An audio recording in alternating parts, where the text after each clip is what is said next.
Good afternoon.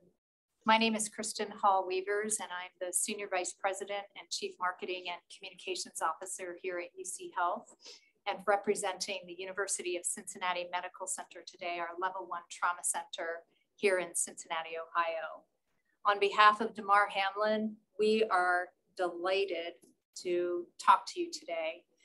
Damar, the Hamlin family, the Buffalo Bills, and the extensive number of healthcare teams that have cared for Damar during the past 7 days, we are delighted to provide an update on his medical condition. Once again, the Hamlin family have asked Dr.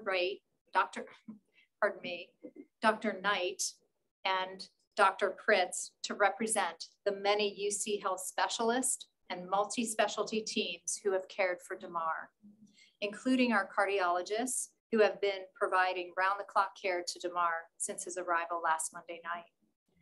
Dr. William A. Knight IV is a professor in the Department of Emergency Medicine and Neurocritical Care, University of Cincinnati College of Medicine. Dr. Knight is also the lead physician for the NFL Cincinnati team of unaffiliated neurotrauma consultants, visiting team medical liaisons, and the Emergency Medical Services Support Group, including on-field paramedics, airway management physicians, and respiratory therapists. Dr. Timothy Pritz is a trauma surgeon and serves as a professor in the Department of Surgery at the University of Cincinnati College of Medicine and Division Chief of General Surgery. I will pass this over to the physicians to share an update on Damar's medical condition. After the update, we'll have about 10 minutes for Q&A with the media. And when you ask questions, I kindly ask that you state your name and organization before you pose your question. Thank you. And Dr. Knight. Thanks, Kristen. We shared last time that we were with you that our ultimate goal was to get Damar back home to his amazing family and the broader Buffalo family. Well, Dr. Pritz and I are thrilled and proud on behalf of UC to report to you that Damar Hamlin has been released and returned to Buffalo. I traveled with him to the airport this morning with our UC Health Air Care and Mobile Care crew, including teammates who were with us on the field when Damar Hamlin collapsed. He landed safely and as standard as anybody who has gone through what he's gone through this past week. And certainly after flying on a plane, he is going to be observed and monitored to ensure that there's no impact on the flight of his condition or on his lungs. Dr. Pritz and I have spoken extensively with his care team in Buffalo, and I can confirm that he is doing well, and this is the beginning of the next stage of his recovery. As Kristen noted, Tim and I are representing the many, many individuals and teams who have cared for Damar over the past week. This includes our EMS, our emergency medicine, trauma surgery, cardiology, critical care, neurocritical care, all of our amazing nurses, respiratory therapists, physical therapists, occupational therapists, speech therapists, pharmacists, you name it. I could keep going. There are many, many people that had a hand in Damar's successful recovery to this point. And as a team, our collective focus from day one has been keeping Damar at the center to ensure a good outcome for him. Since our last update to you, Damar Hamlin has met a number of key milestones on his journey to recovery. I believe when Dr. Pritz and I last met, Damar was still intubated and on a ventilator. Obviously, since then, he has been extubated and has gone through a weaning of his oxygen. He has been up with physical therapy and occupational therapy, walking the unit, tolerating a regular diet, meeting with his family and many members of the care team that wanted to see how he was doing, all to get him to this point that he could be safely returned to Buffalo. And so at this point, I think that we're comfortable opening up to questions, anything that anybody may have at this point. But thank you all for your well wishes, not only for Damar, but also for our team here at UC. It truly has been felt. Hi, Catherine Fitzgerald from the Buffalo News. Thank you guys so much for the update. I wasn't expecting so much good news so soon, so my questions are a little different now, but I was wondering if you could talk a bit more about the next steps for Damar Hamlin at this point, you know, what he still needs to do and what that outpatient care will look like. Thank you. Certainly a great question, and neither are we, to be candid. We continue to be ecstatic about his recovery. And as Bill mentioned, when we started all this, what we told his parents is the only thing that mattered was the patient in the bed and getting him back to him and his family and to his community. So we anticipate that he will undergo, an ongoing series of tests and evaluations to determine the etiology of what caused the incident on Monday night and to treat any pathology that may be found. And just one follow-up with that ongoing testing, what does that timeline look like? And is there anything that you're able to rule out at this point to the cause, or is it still too early on that? I think it's still fairly premature to comment on that, and the further timeline will be determined by him, most importantly, but also by the experts in the hospital where he is now. Thank you.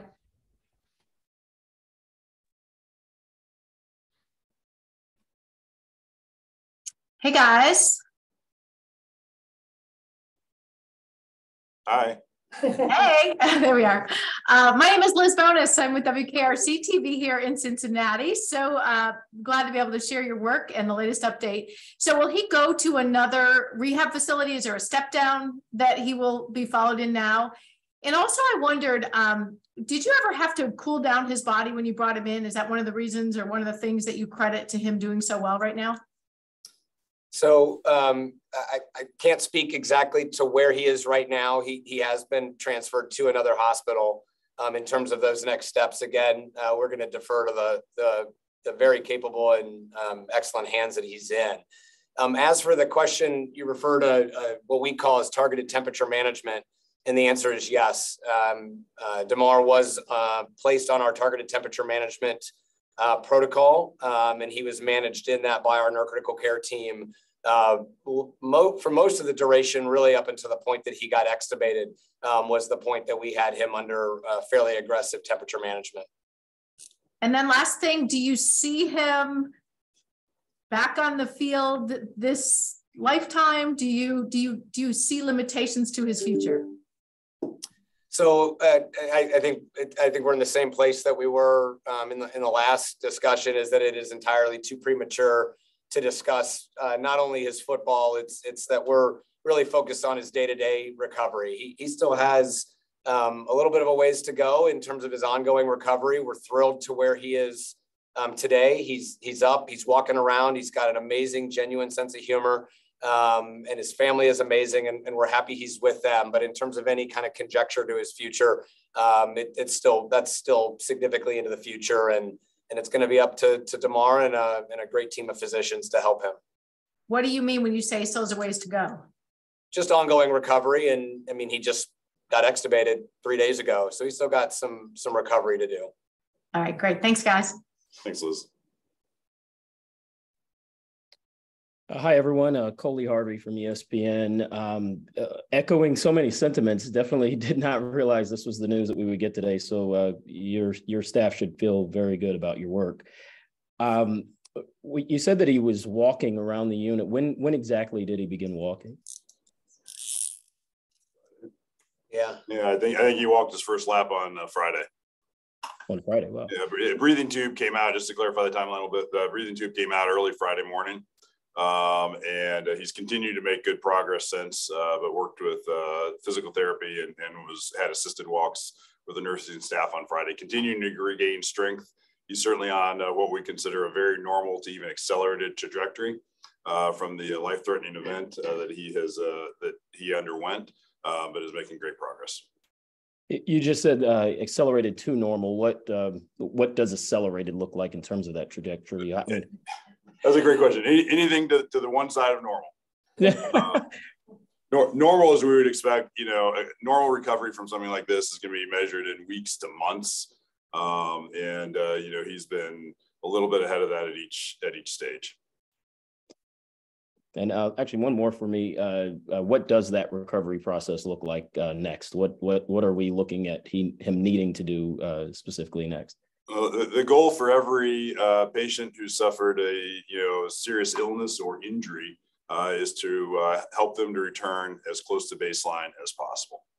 So we anticipate that he would have likely ongoing needs, whether it is therapy or at working with different specialists to get him as close to where he really can be. But, you know, again, to echo what we talked about on Thursday, he appears to be neurologically completely intact, and there's no reason to believe that he won't continue his path to recovery. Thank you guys so much. Doctor. I think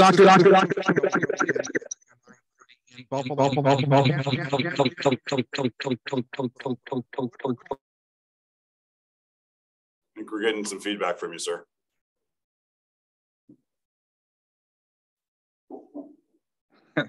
Gentlemen, first and foremost, I would like to say awesome job that you two and your medical staff has done up there in the University of Cincinnati. I'm here, Warfel 1080 from Buffalo, and everyone from Buffalo, for me, would thank you guys a great deal on such a remarkable recovery as far as Damar. Now, as far as, you know, going back to Monday, him not breathing, you know, do you think there was any type of cervical spine injuries to the C1, the C5? And is he's walking, and how is his walking? Is he walking normal, or is that part of his rehab process? We can speak, he did not have any cervical spine injury. His walking, in terms of, there's two ways to look at that. One, he's neurologically intact, so he has a normal gait, he walks normally. He is admittedly a little weak. I don't think that's of any real surprise after what he went through, just regaining his strength, and that's part of his recovery process. Okay, guys, God bless you, man, and appreciate your time. Thanks.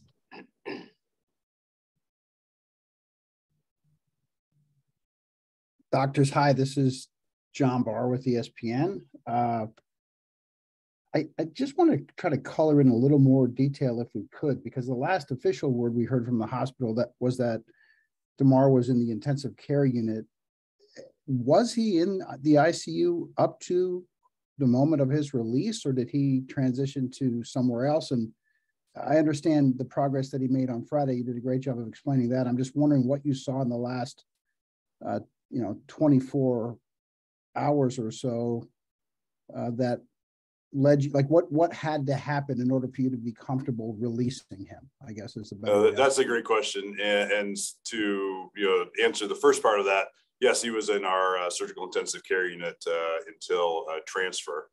From our standpoint, we wanted him to reach the criteria that allowed us to upgrade his condition from critical to either fair or good. And when he was able to meet those criteria this morning, we felt that it was safe and proper to help get him back to the greater Buffalo area. Can you give us some idea as to what those criteria are? In general, we want to ensure that each organ system is stable to improving, and that he needs a minimum amount of assistance such that he does not need intensive nursing. And we have some awesome rock star nurses who've been with him from the beginning. But he no longer needs that level of nursing care, no longer needs intensive respiratory therapy from our respiratory care practitioners, and is able to then move to a setting where he would be have less intensive care. One more, if I could indulge you. So you didn't speak to where he is, but could he go home? Like, would you be comfortable if he were home? I think our goal for every patient is that they get home. Somewhat, we've dealt with circumstances before where we're repatriating patients to their home areas. And from our standpoint, the best way to do that is to arrange the next steps in his recovery at a local hospital, where he'll then, see the experts there, start to obtain his medical care from them, and then make a transition back to home. Gotcha. Thank you, gentlemen. Thank you. This is Tom Puckett from WBEN Radio in Buffalo. Doctors, what are the steps that you took to ensure that Damar Hamlin's flight to Buffalo, he could actually take that flight to go home to Buffalo? And what are the preparations for physical therapy now that he's out of the hospital? And maybe this is premature, but a timetable for a possible return to the field? So we worked pretty seamlessly with his care team in Buffalo, both the Bills and his healthcare team, largely not only just to arrange the medical transport But then with our team here, our surgical intensivists and our trauma team, to do exactly what Tim just described about making sure that he was ready and appropriate to make that next step. As it pertains to the next phase of therapy, as we're not going to be involved in that, I'm hesitant to comment on what other physicians and care teams are going to be doing. He's in great hands, and that is, they're going to be helping to create that plan of what his next steps in the recovery will be. Just to clarify, he is home in Buffalo. He's not been transferred to another hospital. He's been transferred to another hospital. Thank you. Yes. Hey, hello, doctors. Alex Brasky with the Batavia Daily News here in Western New York. Thanks for all you've done. Now, were you able to watch the game on Sunday? Do you have any reaction to the reaction from the fans and just the overall league this week in support of Damar and just the steps taken to honor him? Yes. No, that's a great question. So, we have permission from him and his family to let you know that he did watch the game on Sunday. He was beyond excited and feels very supported by the outpouring of love from across the league, and especially from the Buffalo area. We've learned this week that the Bills Mafia is a very real thing, and we all feel the love from you all in Western New York. But he watched the game on yesterday. When the opening kickoff was run back, he jumped up and down, got out of his chair, set, I think, every alarm off in the ICU in the process. But he was fine. It was just appropriate reaction to a very exciting play. So he very much enjoyed it and enjoys the support from everyone. All right. And just moving forward, I know people have asked about the steps in his recovery, but is there any sense you can give us as far as how far away he is to returning to normal life? I think it's too premature to speculate with that. He's making great progress. Again, his brain, and neurological function is really normal. And so, right now it's just a young man recovering from a very serious illness. And we think that he will, recover well from this, and he has a great positive attitude. He originally asked, who had, won. And, his answer now to that is that we all won out of this. He's won as a patient. Hopefully everybody will go out and get trained in CPR so that you too can save a life someday. And out of all that, everybody can win. And so we really agree with his sentiment that we all won from this. Thank you so much. We're going to have one more question. And then Thank you so much for your service. I appreciate your time. Thank you. One more question. Hi, doctors. This is Jesse Kirsch. Hi, doctors. This is Jesse Kirsch, NBC Network News. Thank you for briefing and just to echo everything what you and your entire team has done throughout the last several days. I know you said we're a long way off from you and Damar being able to consider if he'll ever be playing again, or in the near term or in the long term. But can you give us an idea? Obviously, you said he's in another hospital right now, so the answer today would be no. But the Bills still have games left in the postseason. I know that Damar has tweeted about wishing he could have been out there on the field with his teammates yesterday, whether it's on the field, on the sideline, in a box in case the weather was too intense for his body right now. Is there any possibility that in the weeks ahead he could be healthy enough to be in attendance at a game to salute his teammates and the fans? Is that something we could conceivably see, or is he pretty much going to have to stay at home inside for the next few months? I think we're going to defer that to his care team in Buffalo to assess the availability of such a next step. I mean, obviously, it's something that we would all love to be able to see, but again, still likely premature to comment on even today. And honestly, he's in a different care team now in their hands. And so we're going to defer to them to some of those next decisions about the ability to be with his teammates and cheer them on. I think that would be the best thing to do. Thank you very, very much for the questions that you've posed today. We are really grateful. Before we close, Dr. Knight, Dr. Pritz, is there anything else that you would like to say or comment on before we close today? Just again to say that we are mostly grateful for how well Damar has done. You know, he has an amazing family, and they've been with him at his side, and members of the Buffalo Bills organization have been with him as well since this all happened. Again, we have felt support from everybody, and people keep asking what they can do. You know, learn CPR, support public access to defibrillators, so that if people are presented with similar circumstances, they can have an outcome ideally as good as he has had under these circumstances. And, you know, if you want to work locally and thank the people at your local medical centers, the hardworking folks who do this every day. It's a little bit unusual for everybody who's been involved with this to be recognized, but we certainly appreciate it. And I can tell you that the nurses, the respiratory therapists, the pharmacists, the medics, you know, everybody here takes great pride in the work that we do every day. And so, you know, thank them and continue to encourage what they do, you know. And then, you know, if you have the opportunity to support the generation of new science and new research, it can really move things forward. Because if you look back at it 20 years ago, public defibrillation and you know, CPR was not necessarily a common thing. And so we have a local saying here that in science lives hope. And so really it's that next generation of science that will continue to move medical care forward. Thank you. Dr. Knight, anything?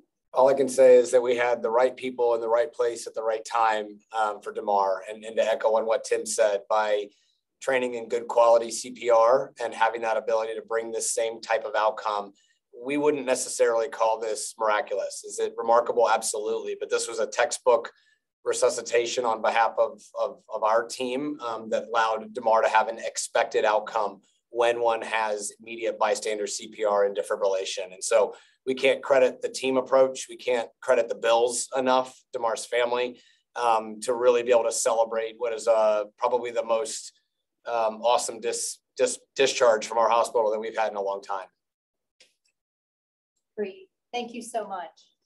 Again, we are so thrilled that Damar is back in Buffalo to continue his recovery. A big, huge thank you to the Hamlin family, the Buffalo Bills, for their amazing partnership with us, to all the first responders on field, the healthcare teams, the transporters, and our extensive care teams. And most importantly, to Damar for inspiring all of us. As the Bills said on Friday, the amount of faith, hope, and love that we have seen over this past week has been unbelievable and amazing. We also want to thank you, the media, for your respect of the family and their privacy, and so thoughtfully handling this situation with us and everyone involved. And I guess we'll close by saying, you know, Damar said it best. We all won. Thank you.